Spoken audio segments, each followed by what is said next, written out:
No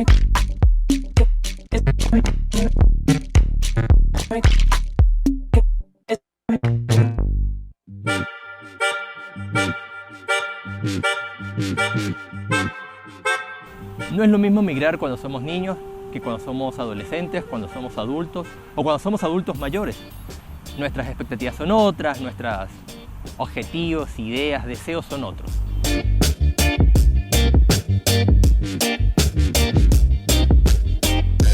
Tampoco es lo mismo lo que ocurre con la música, algo tan importante en nuestra adolescencia especialmente. ¿Qué pasa cuando cambiamos de país, de entorno cultural, de referencia? ¿Seguimos con las referencias que traemos desde nuestro país de origen? ¿Adoptamos, abrazamos las nuevas referencias y nos olvidamos de aquellas? ¿O hacemos una mezcla?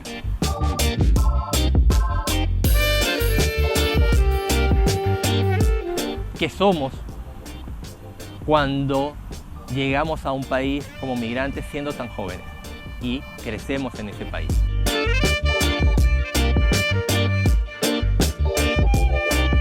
Para conversar sobre estos temas y otros, estaremos conversando con Gabriel Patiño, así que los invito a que se queden con nosotros.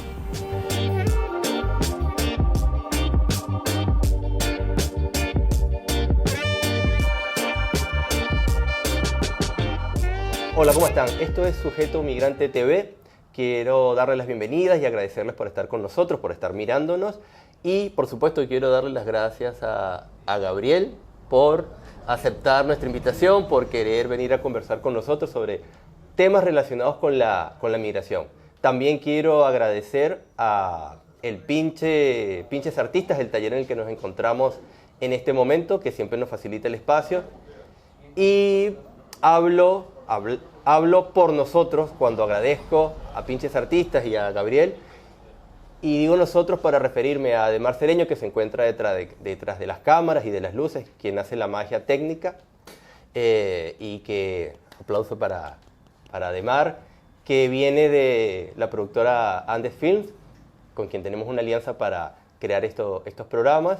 Y hablo por mí, Leroy Gutiérrez, que soy el que tiende o dará la cara en los programas venideros. Gabriel, de vuelta, gracias por aceptar la invitación, por la complicidad, venir a hablar con nosotros gracias sobre el tema. Gracias a ustedes, tú me planteaste migración. esto y yo entregadísimo, entregado. Me encanta. Bien, yo te mandé las preguntas, pero las tengo aquí a la mano como una guía, De más. porque las preguntas es para estimular la conversación, pero es una conversación Abierto. libre, sí, tratemos de que sea lo más espontánea posible. posible. Bien, ¿cómo te gustaría que la gente te conozca o te reconozca? Cuando la gente te ve, ¿con qué quieres que se queden? Eso es interesante porque yo siempre he tenido como un conflicto con para mí, creo yo, las multipersonalidades que tengo dentro, porque hago muchas cosas. Entonces, yo me llamo Gabriel, pero en algún momento me dijeron Gabs, el EKI, como lo pienso yo, era Gabs, pero en verdad como yo me siento para expresarme con los demás, sobre todo como soy yo, artista, como habito el espacio social, me gusta que me digan Koda. Koda. Koda, que es el diminutivo de Kodama, que es espíritu del bosque. Así me gusta que me conozcan. Perfecto.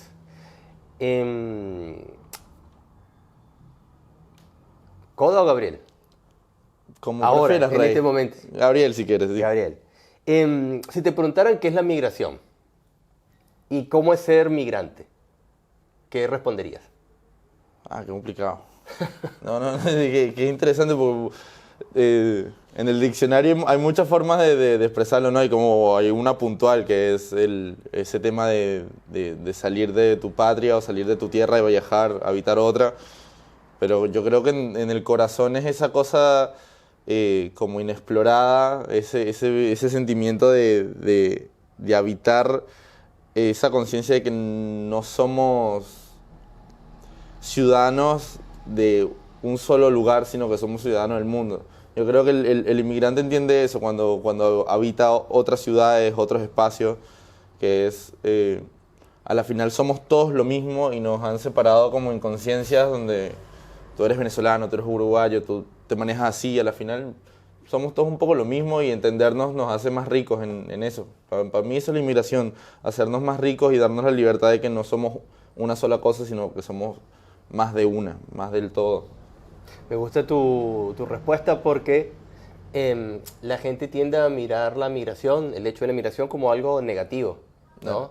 Como algo, incluso como triste, una tragedia, ¿no? Al margen incluso de las cosas las situaciones que padecen los migrantes, Sí, como sobre todo en el desplazamiento, claro. La gente tiende a pensar como que es algo que la gente evitaría si pudiera, y que lo hace solo porque está como obligada Hacerlo, sí.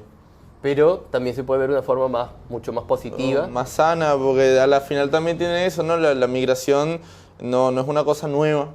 Desde que para muchos de lo que los vivimos como de ese lugar como negativo o empujado fue algo nuevo, sea de Venezuela o de otras patrias, pero creo que verlo del lugar sano te abre la puerta mental a entender que siempre se hizo, que somos un poco más de las comunidades indígenas que hicieron lo mismo y que por eso somos lo que somos, y que habitar ese lugar sano es mejor. Más que odiar el movimiento. Los estudiosos de la movilidad humana, que es una forma más amplia de entender la migración, dicen que la migración o la movilidad es parte de la naturaleza humana. Es decir, siempre ha formado parte de nosotros, Claro. El movernos, siempre. Es verdad que a partir de cierto momento se empezó a interpretar el movimiento como una suerte de resabio, como de... ¿De los pudientes? No, como un vestigio de lo primitivo que Claro. ¿no? De lo primitivo que fuimos. O sea, antes los cazadores-recolectores se movían y eso era, según algunos, como un rasgo de primitivismo, ¿no? Cuando el hombre o las personas pudieron como establecerse, asentarse en un lugar, cultivar y criar animales, aparentemente experimentamos una evolución, una mejora. Claro. Eso se ha mantenido, esa visión frente a la movilidad. El que se mueve es como menos serio o menos responsable que el que se queda. Que el que se queda y genera algo en un espacio. Claro. Se olvida que hay gente que no se puede quedar o que no quiere quedarse donde nació, así que tiene de malo desplazarse. Y que el movimiento también es parte de la existencia. Es inevitable. Claro. Pero que además el movimiento, por ejemplo, tiene que ver con la gente que se desplaza internamente en un mismo espacio, en un territorio, en un país. Es decir, hablan de movilidad humana cuando se habla de la gente que, por ejemplo, migra del interior de un país a la capital. Pero también se habla de migración, o de movilidad, perdón, cuando se habla de gente que se cambia de barrio o incluso que cruza clases sociales, ¿no? Eso también forma parte de la movilidad. Entonces, bueno, en gran medida todo es movilidad, aunque no querramos reconocerlo, ¿no? Bien. Interesante. Yo migré siendo adulto, después de recibirme en la universidad, después de haber trabajado también en Venezuela, me casé, incluso nació mi hija estando en Venezuela, ¿no? Pero tú no. Tú migraste siendo una persona bastante joven. Teniendo 15 años. Tenías 15 años. O sea, ahí justo en el principio del comienzo de todas esas etapas. Bien, la pregunta del millón de pesos es, ¿cómo es ser un migrante joven? Tan joven como una persona de 15 años. Interesante, ¿no? Porque yo sé que las preguntas están ahí puntuadas, pero yo creo que hay mucha gente que se lo pregunta. Es extraño porque creo que las cabezas que más se lo preguntan son, los inmigrantes jóvenes, que es cómo uno hace para ser inmigrante joven. Porque yo me acuerdo, yo tengo 7 años acá, en Uruguay. Me acuerdo que cuando yo llegué con 15, los 2 primeros años, mis padres llegaron a conectar como socialmente o afectivamente con uruguayos o venezolanos que tenían misma edad o misma generacionalidad. Y yo me acuerdo que los 2 primeros años yo no vi a nadie que tuviera cerca de mi edad. A nadie. Claro. O a conciencia generacional de, no sé, yo soy el 99, el 98, el 2000. Que le gustaran, tuvieran los mismos intereses. Claro, capaz, lo más cercano. Tipo, pasé 2 años como con esa duda de cómo uno habita siendo inmigrante joven y siendo como la primera camada. y diciendo, no hay más que habitar que o pensar como adulto inmigrante o quedarse acá y uno estando uno. Pero llegué como a la conclusión de que, no sé si hay una conclusión, sí, me perdí ahí, fue como... Está en marcha. Claro, ¿no? sigue estando en marcha porque ahora es como que sí empiezo a habitar otros espacios y me voy encontrando con inmigrantes venezolanos o inmigrantes de otras partes, de Cuba, de Puerto Rico, que tienen como la misma edad o estamos en la misma franja de intereses sobre lo que es la generación y es como más interesante, es más rico. Pero es difícil porque encuentras esos baches donde sientes que no tienes lugar, como que no encuentras lugar, que ya un poco la inmigración te da un poco ese efecto, factor que es como que estás perdido. Sí. Pero para alguien que no sé, que tiene 13 años, que tiene 19 y que no tiene como una comunidad puntual de lo que sea, videojuegos, fútbol, un grupo social. Sí, música. Sí, como que te hace perder un poco el rumbo de dónde estás, pero a la misma vez también te abre un mundo, dependiendo de cómo cada uno se pare en ese planteamiento, ¿no? Te abre un mundo porque si no puedo habitar lo que quiero habitar, que es cabeza de mi patria o más caribeño, más para arriba, te terminas relacionando con lo que tienes más cerca, que son esa generación del país donde estás. Y ahí uno crece un montón y como que también choca, y del choque hay un aprendizaje muy divertido, que es como lo que yo le decía a los muchachos afuera cuando estaba fumando, no sé cómo se llama el mexicano que estaba ahí. Freddy me pregunta de dónde soy y yo pensé que era porque no me estaba escuchando el acento y me dijo, sí, te escuché el acento, pero a mí a veces me pasa que estoy hablando, vengo hablando tanto uruguayo de los 15 que hay momentos que hablo con uruguayos y no se me nota. Y es porque el código está ahí y por el mismo choque de tener 15 y no tener a más nadie con quien hablar que con tus padres y pasas más horas hablando con niños de 15 uruguayos que con tus padres. Entonces, esos aprendizajes a mí me parecen interesantes, pero sí siempre caigo como en ese sentimiento de soledad, capaz, de no sentir o encontrar lugar por no tener a gente más parecida a vos. Claro. Que... Yo ya esto lo he comentado con otras personas y no estoy seguro, pero tengo la impresión de que en otro programa, en otra entrevista también ya lo mencioné, ¿no? Pero para los adultos es bastante difícil hacer amigos. Sí. O sea, cuando una persona ya es adulta, quiero decir, más de 30 años, es difícil hacer nuevos amigos. Pero probablemente también es bastante difícil para una persona adolescente hacer nuevos amigos cuando no se comparten como eso, los códigos culturales, Dale, porque no naciste allí, no estudiaste la primaria o parte de la secundaria, no la estudiaste allí, pero, y algo que en lo que pienso, porque creo que para ti debe ser algo también bastante importante, el tema de la música. No necesariamente comparten los mismos códigos en relación con la música, los mismos gustos. A mí no me gusta hablar mucho de gustos, sino como las mismas referencias, ¿no? O sea, no conocen la misma música, claro. No han escuchado la misma música. Y no reaccionan igual a los mismos sonidos, tipo Esto es pregunta, como cholula, como dicen acá en Uruguay, una pregunta así más frívola. ¿Cómo te fue con ese tema, específicamente con el tema música, tomando en cuenta que tu papá es músico, tu mamá está estrechamente vinculada con la música y con el espectáculo, que eres bailarín? Sí. ¿Cómo fue el tema música? Tuvo rudo, o sea, si lo planteas a ese sitio, que creo que aparte Venezuela siendo también lo que es Venezuela, ¿no? Culturalmente muy enriquecida, y que para mí, creo yo, para un venezolano que habita el arte, la música, la danza, el arte es como un lugar de protección, fue un choque muy feo, realmente bastante feo. No porque acá se escuchen cosas malas o allá se escuchen cosas malas, buenas para mí no existen, pero el choque entre lo que hacemos allá y lo que hacen acá musicalmente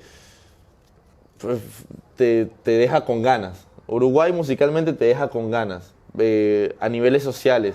Después vas descubriendo y entiendes que hay un montón de cultura que estudiándole y metiéndote ahí como lo que es el candombe, como lo que es la plena socialmente, que parece un poco más baja de nivel, pero realmente tiene mucho sabor.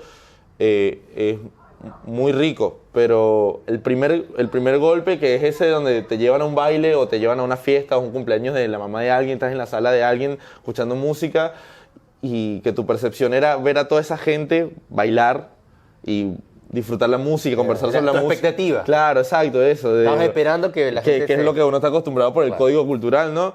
Y ver que eso no es así, choca.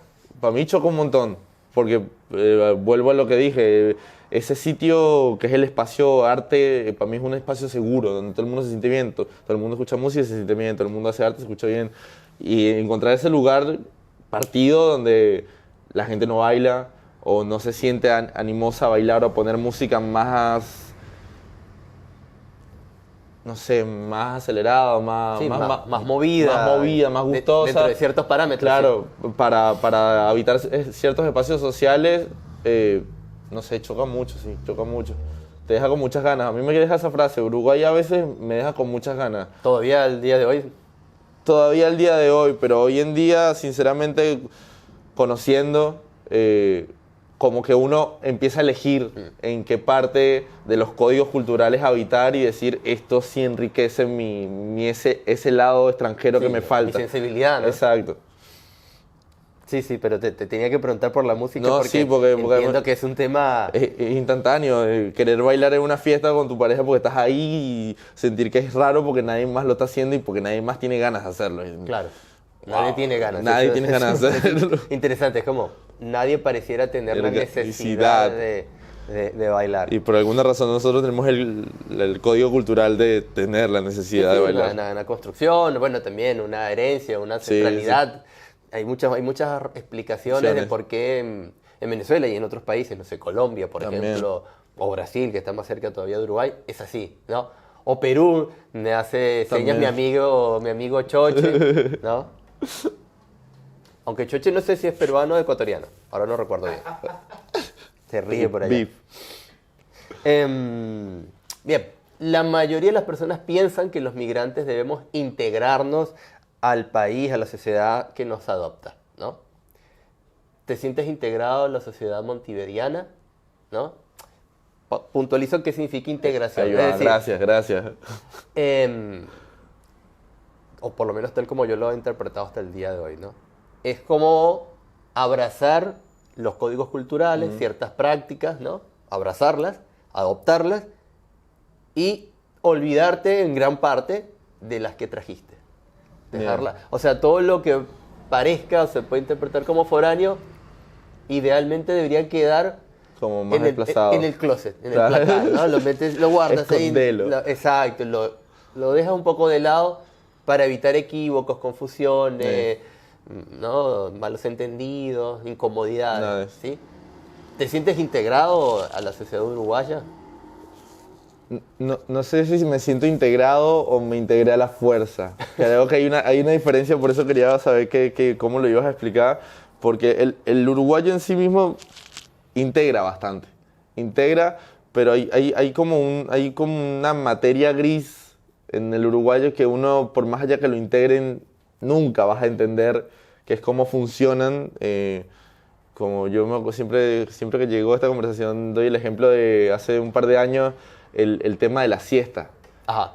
Que uno está caminando a las 3 de la tarde por Montevideo, al menos hace un par de años, ahora como que la cosa se ha puesto más activa, pero hace un par de años uno caminaba a las 3 de la tarde y 3:45 no había nadie.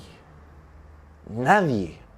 Alucinante, capital, ciudad, tipo, no había absolutamente un alma. ¿Y cuál era la explicación? Todo el mundo estaba durmiendo la siesta. ¿Y uno qué hacía despierto? No tengo ni idea. Pero entonces ahí es donde digo, es interesante capaz, de donde yo lo veo, digo yo, ¿me integraron? Sí, la respuesta es sí. No sé si del todo, yo creo que yo me integré a la fuerza. Porque hay un punto donde no entiendes eso y ahí es donde yo veo como de tantos años ver a tantos venezolanos, extranjeros, habitando espacios sociales, de que realmente la gente como que se va nucleando en grupos sociales de su patria. Como que sí abraza ciertas cosas y sí guarda otras porque hay que laburar, hay que compartir otros espacios, pero como que hay mucha gente que no tiene amigos uruguayos. Como que no termina de entender por qué se duerme la siesta a las 3 de la tarde, o por qué toman mate, o por qué muchas otras cosas. Entonces, de integración yo creo que el espacio está abierto a que la gente se integre, pero después que cada uno decide de verdad si integrarse o simplemente habitar el espacio sin entender muchas cosas. Sí, calculo que la gente hacemos como una especie de economía ahí, como Sí, economía de las emociones, de las relaciones. Es decir, ¿qué tanto vale la pena que yo cambie esto?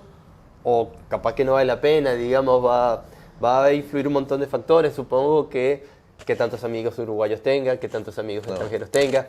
Si tienes pareja uruguaya o no tienes pareja uruguaya, o si tu pareja es extranjera, todo eso debe funcionar para que uno... En ese cambio, y aparte yo creo que la palabra es cambio, porque en un momento te das cuenta que te metiste tanto que ya lo otro ya no lo tienes, porque no, o sea, ya no puedes echar tanto para atrás, porque, o ya no tienes tantos amigos venezolanos, o no sé, te faltan espacios en esos tonos, porque te metiste. Me hiciste recordar una anécdota que contaba alguien no hace mucho, un uruguayo, que fue a cortarse el pelo y entonces el peluquero hablaba cubano. Y entonces estuvo hablando un rato con el peluquero y el peluquero hablaba cubano y él le preguntó que de dónde era y el peluquero le dijo, de acá, de Uruguay. Dice, ¿pero de qué parte de Uruguay? No sé, creo que él le dijo que era de Rocha. Dijo, pero si hablas como cubano. Dice, sí, porque mi novia es cubana y mis amigos son cubanos y me encanta cómo son los cubanos. Y entonces este hombre decía, pero era realmente sorprendente, era un cubano. Claro. O sea, no podía entender cómo había hecho para como metamorfosearse ahí tan fuerte, transformarse de una forma como tan intensa, además viviendo en Uruguay. ¿Cómo sientes que eres percibido en Uruguay por la gente? Pregunta. Acá, digamos, Etiquetas. pregunta no, matiz. ¿Como una persona blanca o como una persona morocha? Es decir, no blanca. Ok. No hay una tercera opción. Bueno, no, pero la puedes proponer, ¿no? Claro. Digo, a mí se me ocurrieron esas dos opciones porque se tiende a ver el mundo De uno de otro lado. binariamente. Exacto. Blanco o negro. Blanco o negro en todo sentido, ¿no? Tanto, digamos, moralmente como también... En pieles. Sí, racialmente. Te digo más. Hace poco yo llené mis datos profesionales y de formación en una plataforma que se llama CBUI, una plataforma uruguaya que está administrada por el Estado uruguayo, que es como una especie de plataforma, iba a decir repositorio, pero es una plataforma en la que los profesionales, pero sobre todo la gente que está vinculada a la investigación, sube sus datos allí. Bien. Y a partir de allí puede presentarse a llamados, becas y una serie de programas del Estado. Sí. Pero entonces cuando estás llenando tus datos, una de las cosas que te preguntan es, ¿usted cómo se siente, cómo se percibe a sí mismo? ¿Como afro, o sea, dice negro o afrodescendiente, como blanco, como amarillo o asiático descendiente, claro, como marrón o mestizo, indígena, sí, descendiente de indígena? Me llamó la atención que estuviera en esta plataforma que está administrada por el Estado uruguayo. Entonces dije, bueno, sí, a ver, Sí, por supuesto que en la práctica son etiquetas y son formas de percibir a la gente que funcionan. Pero bueno, el cuestionamiento está lindo igual. Incluso el Estado, claro, te pregunta. Reconoce que, bueno, la gente se percibe de cierta forma y bueno, eso influye. Bien, ¿cómo crees que cómo te percibes en todo caso? Entonces empezamos así, ¿cómo te percibes tú? Bien, ¿Y cómo crees que te percibe la gente? Yo te pregunté por la tercera opción porque me parece que entre morocho y negro en los ojos uruguayos hay una gran diferencia. Matices. Sí, hay una gran diferencia. Yo sinceramente creo que, y sumo esa tercera opción, creo que la gente fuera de mí me percibe como persona negra. Y no sé si tan afrodescendiente, después hay cada uno, muchos pero matices, negro, tipo en simplismo. Yo en sí mismo me percibo como Gabriel, si quieres la verdad. Tipo, los temas raciales me encantan, los reapoyo. Creo que soy bastante parte de la comunidad afrodescendiente de acá, o al menos en la mínima en mi generación, pero yo me considero Gabriel a nivel de piel. porque creo que cada uno habita la piel que tiene más allá de la trascendencia cultural que le toca por un tono, porque tonos hay muchos, y si le pongo blanco y aguajane, pues otra cosa, eso siendo artista. Pero sí, creo que el uruguayo está muy acostumbrado, o al menos el exterior que tenemos hoy en día en Montevideo sobre todo, está muy acostumbrado a ver las cosas como desde dos lados, blanco y morocho, negro. Claro. Sí, no hay muchos matices ideológicos o de información en eso. Y cada cosa trae percepciones muy distintas, más si le pones etiquetas más arriba que son nacional o extranjero.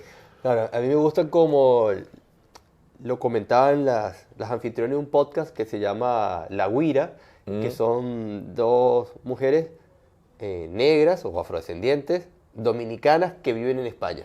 Uf, ¿No? Entonces, intenso. hablan de racismo, pero también hablan de migración y por supuesto hablan de la diáspora dominicana. Claro. Entonces ellas hablaban de, claro, el tema es cómo eres leído, cómo es leída culturalmente tu tono de piel, cómo es leído tu color, ¿no? Por eso la pregunta iba en esa dirección. ¿Cómo crees que la gente lee tu color de piel? También lo pregunto porque yo creo que comparto una experiencia similar a la tuya. Yo, dependiendo del espacio y dependiendo de las personas, soy como leído un poco más blanco y en otros lugares soy leído como un poco más negro. más oscuro. Exacto. Es verdad que en mi caso, además, si estoy con personas más oscuras, para mí es difícil reivindicar, o no tengo el interés básicamente de reivindicarme como negro, Claro. porque entiendo que yo tengo una experiencia distinta a la de ellos. Es decir, a mí no me han discriminado como lo han podido discriminar a ellos por tener la piel oscura como la tienen. O un poco más oscura. Claro. Entonces hay un montón de experiencias diversas respecto a cómo te lee la sociedad o cómo la sociedad te ubica de acuerdo con el espacio que habitas o las prácticas que realizas o capaz que tu origen, ¿no? O sea, si eres venezolano, ya la gente te ubica como negro. más negro Que de otra lo cosa, que podrías claro. ser en otro lugar donde de pronto la referencia a Venezuela no significa lo mismo que puede significar acá en Uruguay. Oye, pero es interesante lo que comentas porque si yo lo pongo mi experiencia en ese plano, sigo pensando que el exterior me lee como un código más oscuro, más negro, pero trata como blanco. Te trata mejor. Claro, y eso es raro porque justo creo que a mí nos toca esta situación de habitar Venezuela donde el mestizaje llegó a este tonito re lindo que para mí es azúcar morena, que es lo que les ofrezco, pero que es ese punto intermedio donde no somos una cosa ni otra y no somos bastante entendidos solo por temas raciales. Claro, no es tan fácil ubicar a la gente. Bueno, seguramente te habrá pasado acá, a mí me ha pasado que la gente, de pronto, si yo no hablo, o si hablo hasta cierto momento, la gente puede llegar a pensar que soy uruguayo. Pero en algún momento se dan cuenta que no lo soy y ahí pasa algo como... Como que se les quiebra, tipo, Sí. todo, tipo... Claro, y yo creo que tiene que ver con esto que estamos hablando. O sea, tal vez personas como nosotros, nuestro aspecto es difícilmente legible o tiene una legibilidad compleja. O sea, como que... Sí, como que no terminan de entender no es fácil, claro. qué eres. Sí, ¿por qué hablas así? ¿Por qué vistes así? Claro. Yo pensaba que eras de tal lugar, pero resulta que no, ¿no? Y como eso genera como confusión, ¿no? Para ti ahí lo mencionaste un poco, ¿no? Para ti tienen algún sentido los términos mestizo, caribeño, ¿tienes algún sentido? ¿Significan algo? ¿Se relacionan contigo de alguna forma? O sea, ¿te identificas con ellos? Yo me acuerdo del término mestizo, antes de entrar en el caribeño, que tiene como otra conversación para mí, del liceo, de cuando me lo explicaron en el liceo, de que lo que era mestizo, y que a mí me chocó en sí mismo porque no entendía cómo la palabra se conectaba con eso de europeos llegando, cogiendo indias, pariendo a niños que no eran blancos ni morenos, pero eran eso y mestizos.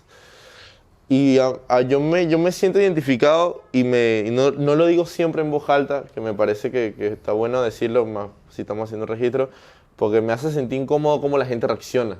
Porque la gente, no sé, hoy en día como que a la palabra mestizo reacciona mal o de forma negativa, o al menos a mí me ha pasado en mi experiencia.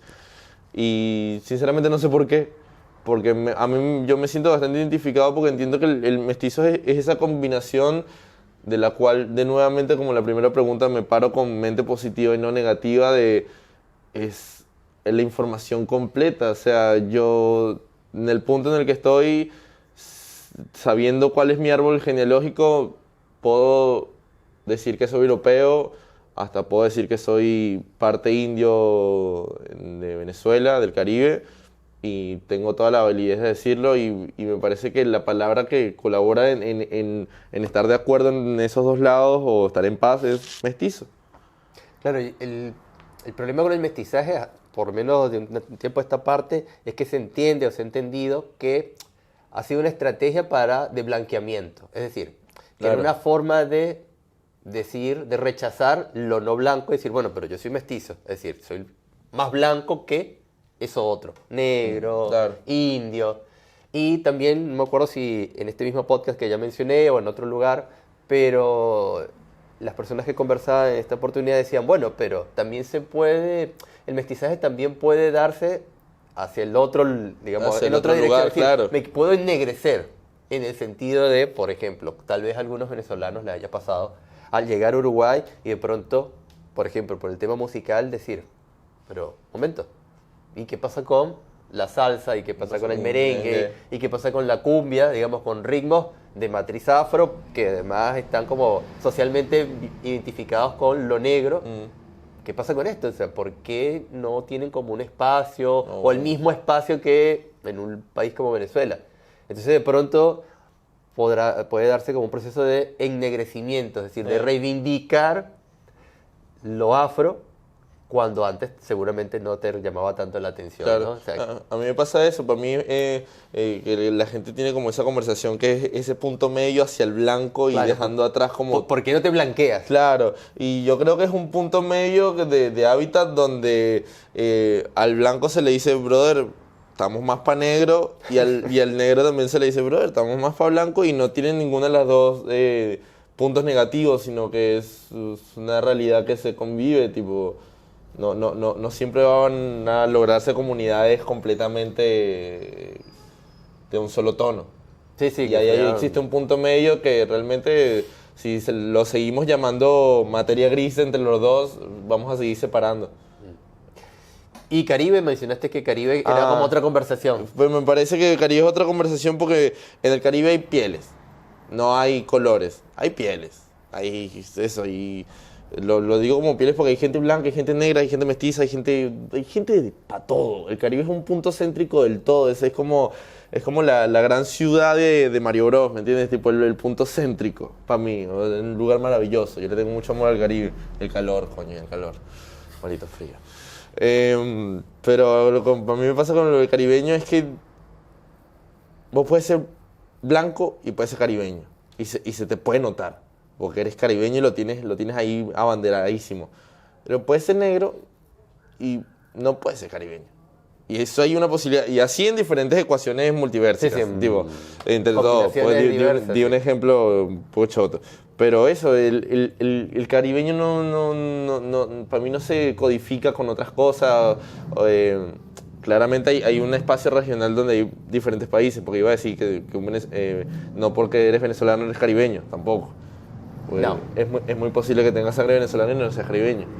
No, hay venezolanos que son andinos, claro, que viven en la zona andina de Venezuela y viven en los Andes. Su cultura es andina. Es difícil decir que tienen cultura caribeña. No tendrían por qué tener cultura caribeña, ¿no?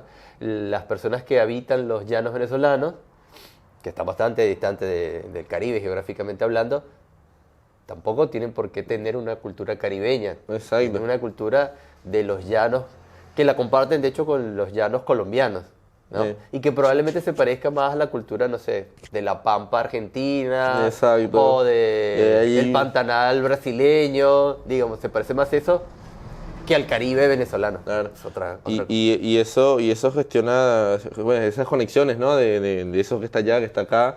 Y también saliendo un poco de lo que sería como correcto llamarle a alguna persona caribeña, que es una persona que nació en esa cultura o nació en ese punto geográfico, yo creo que es más antes, tipo, es una cultura.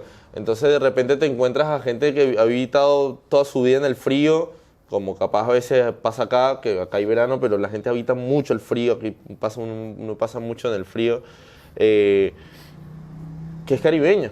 Y capaz nunca tocó el Caribe, y capaz no tiene sangre de nadie, pero se habitó también, porque parte del Caribe es la cultura y el momento donde el Caribe fue el Caribe, donde yo sé, hubo salsa, hubo merengue, donde nacieron diferentes culturas que gestionaron a que esa palabra significara tanto, que tuviera tanto poder.